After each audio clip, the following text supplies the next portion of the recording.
The Roman army of the Mid-Republic refers to the armed forces deployed by the Mid-Roman Republic for the end of the Samnite Wars to the end of the Social War. The first phase of this army, in its manipular structure, is described in detail in the Histories of the ancient Greek historian Polybius, writing before 146 BC. The central feature of the mid-republican army was the manipular organization of its battle line. Instead of a single, large masses in the early Roman army, the Romans now drew up in 3 lines consisting of small units of 120 men, arrayed in chessboard fashion, giving much greater tactical strength and flexibility. This structure was probably introduced in California, 300 BC during the Samnite Wars. Also probably dating from this period was the regular accompaniment of each legion by a non-citizen formation of roughly equal size, the ala, recruited from Rome's Italian allies, or socii. The latter were about 150 autonomous states which were bound by a treaty of perpetual military alliance with Rome. The sole obligation was to supply to the Roman army, on demand, a number of fully equipped troops up to a specified maximum each year. Evidence from Roman army camps near Numantia in Spain suggests that a much larger tactical unit, the cohort, already existed, alongside maniples, in the period 153–133 BC. By California, 100 BC, cohorts appear to have fully replaced maniples as the basic tactical unit. The Second Punic War saw the addition of a third element to the existing dual Roman-Italian structure: non-Italian mercenaries with specialist skills lacking in the legions and ally, Numidian light cavalry, Cretan archers, and slingers from the Balearic Islands. For this time, these units always accompanied Roman armies. The Republican army of this period, like its earlier forebear, did not maintain standing professional military forces but levied them, by compulsory conscription, as required for each campaigning season and disbanded thereafter. Service in the legions was limited to property-owning Roman citizens, normally those known as aunias. The army's senior officers, including its commanders-in-chief, the Roman consuls, were all elected annually at the People's Assembly. Only members of the Roman Order of Knights were eligible to serve as senior officers. Aunias of the highest social classes provided the legion's cavalry, the other classes the Legionary Infantry. The proletarii were, until California, 200 BC, ineligible for legionary service and were assigned to the feats as oarsmen. Elders, vagrants, freedmen, slaves and convicts were excluded from the military levy, save in emergencies. During a prolonged such emergency, the Second Punic War, severe manpower shortages necessitated that the property requirement be ignored and large numbers of proletarii conscripted into the legions. After the end of this war, it appears that proletarii were admitted to the legions as volunteers, and at the same time the property requirement was reduced to a nominal level by 150 BC, and finally scrapped in the consulship of Gaius Marius.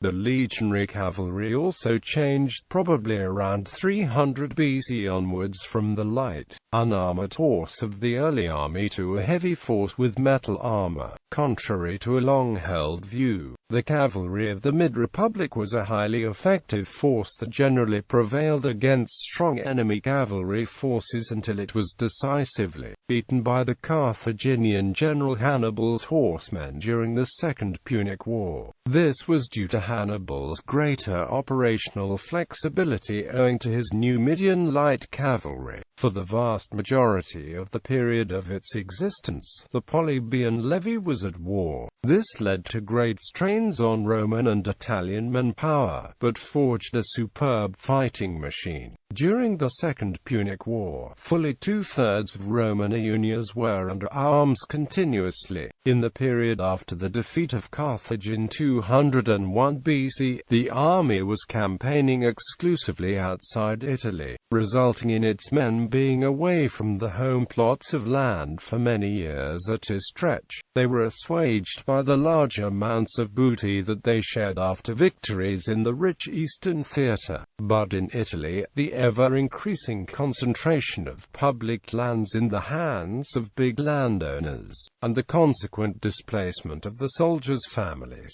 led to great unrest and demands for land redistribution. This was successfully achieved but resulted in the disaffection of Rome's Italian allies, who as non-citizens were excluded from the redistribution.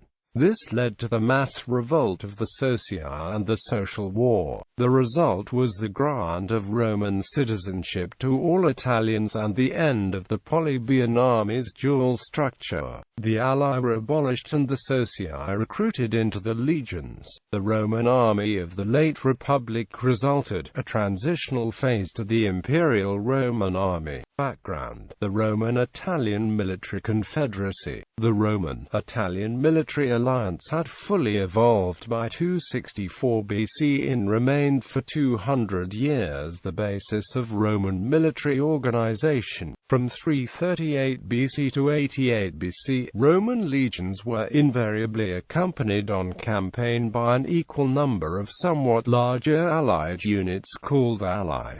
75% of a normal consular army's cavalry was supplied by the Italian Socii. The alliance was distantly descended the Foedus Cassianum signed by the fledgling Roman Republic with its neighboring Latin city-states shortly after the overthrow of the Roman monarchy in 510 BC. This was an indefinite military alliance with the other city-states of Old Latium, the home of the Latin tribe, to which the Romans themselves belong. Although extant details are fragmentary, the treaty's basic features were a mutual non-aggression and defense pact, requiring all signatories to assist any of the number who was attacked with all the forces. It also appears to have provided for joint operations in the field, if such were decided upon at an annual conference.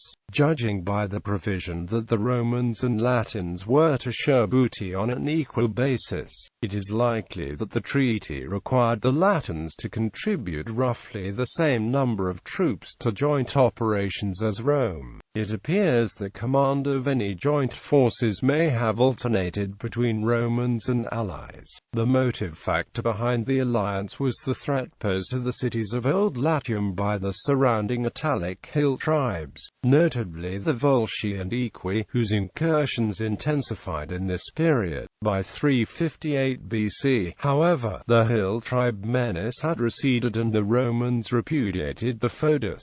The succeeding period saw a steady increase in Roman encroachment in Old Latium. In 341 BC, the Latin League, a confederation of the other city-states of Old Latium, went to war against Rome in an attempt to save what remained of their independence, the Latin War. But the Romans won a decisive victory and annexed most of Old Latium, unifying the Latin nation under the hegemony for the first time since the Tarquin era 2 centuries earlier. Using the resources of their expanded territory, the Romans proceeded to establish control of much of the Italian peninsula by 264 BC. The defunct Foedus Cassianum with the Latins was replaced by a new type of military alliance with the Italian city-states and tribes. As each was progressively subdued, a part of its territory would be annexed by Rome to provide land for Roman, Latin colonists. The defeated state would be allowed to keep the rest of its territory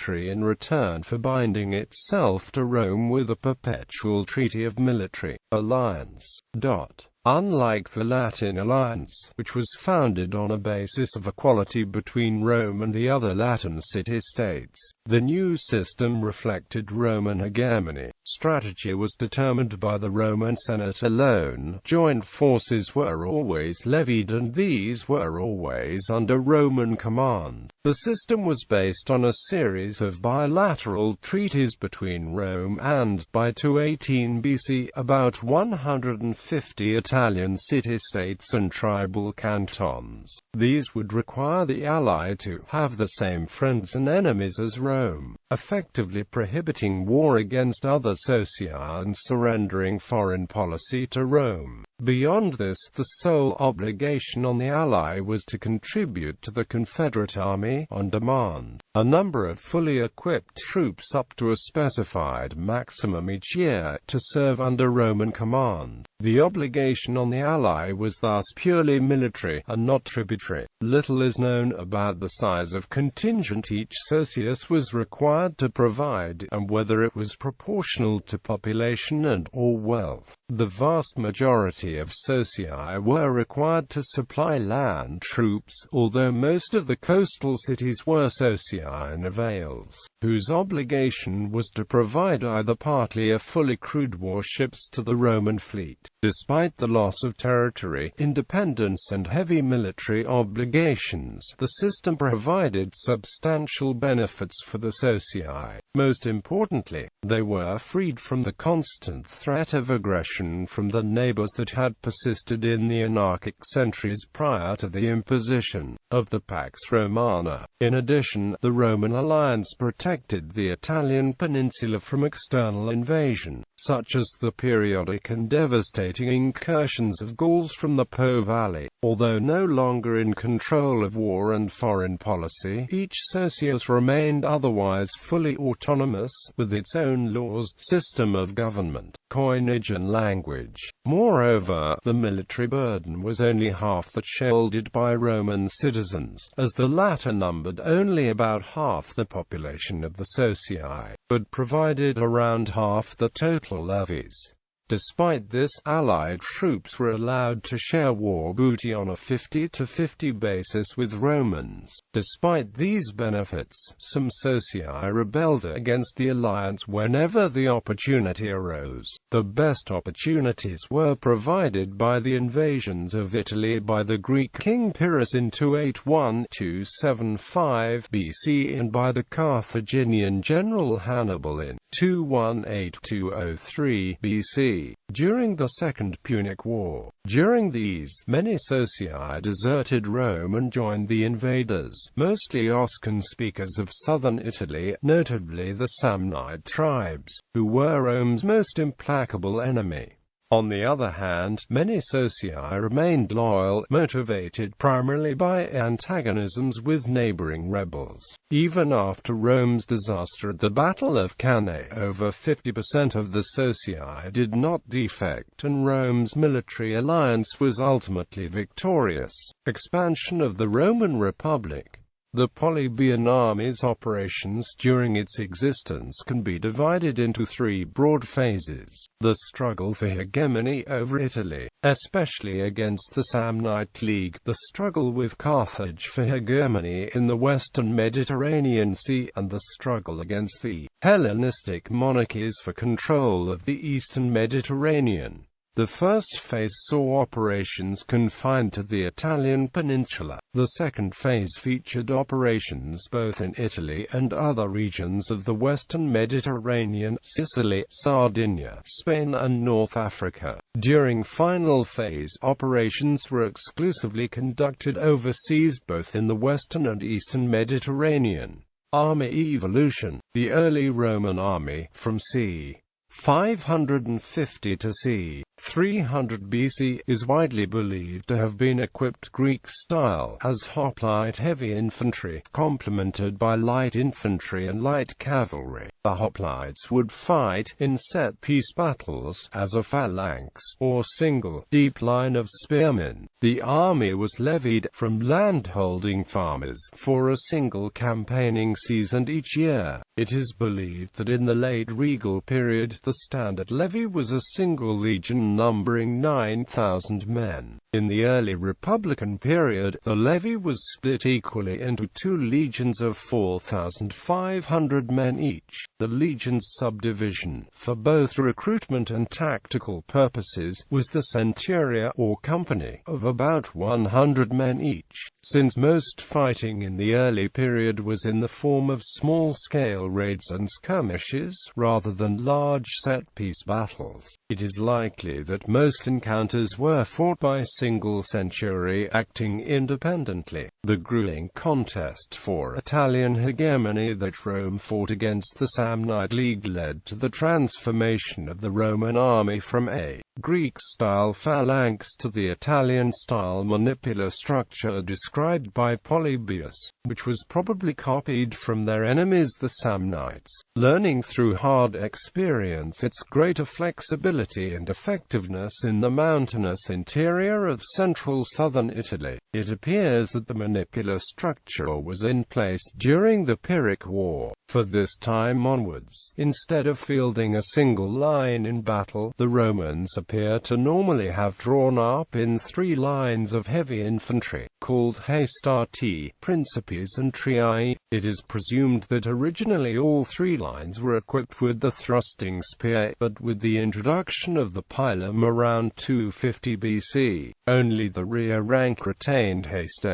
It is also from this time that the normal annual levy was doubled to 4 legions. In addition, every Roman army which took the field was henceforth regularly accompanied by at least as many troops supplied by the socii. Thus, each consular army fielded was now quadruple the size of the earlier army. Closely following the changes in organization came the introduction of new, more effective weaponry and armor. During the First Punic War in Sicily, the Romans encountered Spanish warriors for the first time, serving as mercenaries for Carthage. The Iberians of the time were renowned for the design and manufacture of high-quality weapons, most notably the gladius hispaniensis, the Spanish sword, which remained the standard close combat weapon of Roman infantrymen until the 3rd century AD, although Polybius states that the gladius was adopted by the Romans during the Second Punic War. It is clear from elsewhere in his own narrative that it was already in use during the Gallic invasion of 225 BC. The gladius replaced the generally shorter stabbing swords of Italic design used until then. The Romans were able to marry, from the time for the Second Punic War, the superb design of the gladius with the finest quality steel then available in Western Europe, the ferrum noricum, for the Alpine kingdom of Noricum. The pilum, a heavy javelin that eventually all Roman foot soldiers were equipped with, was probably also of Spanish design and also adopted during the First Punic War.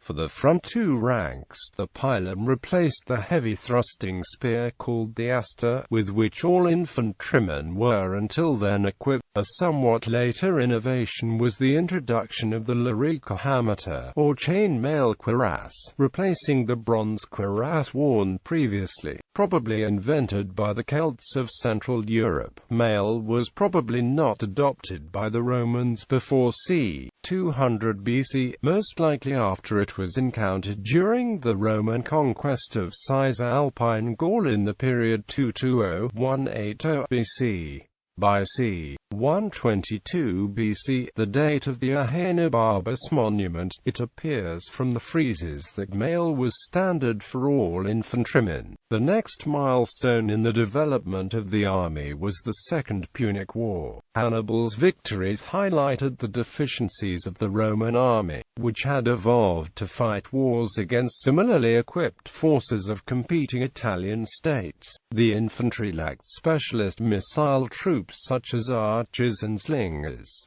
From c. to 18 BC onwards, Roman armies regularly hired mercenary units of archers from Crete and slingers from the Balearic Islands. At the same time, Roman cavalry had become a heavy armored force specializing in the shock charge. While formidable, it lacked the operational flexibility afforded by the light Numidian cavalry so effectively employed by Hannibal in conjunction with his own heavy cavalry. From 206 BC, when the Numidian king Massinissa switched sides from Carthage to Rome, until the 3rd century AD, Roman armies were almost always accompanied by troops of Numidian light horse. For the end of the Second Punic War onwards, the Republic's army fought exclusively outside Italy as it conquered a Mediterranean empire. This required men to remain under arms abroad for much longer periods,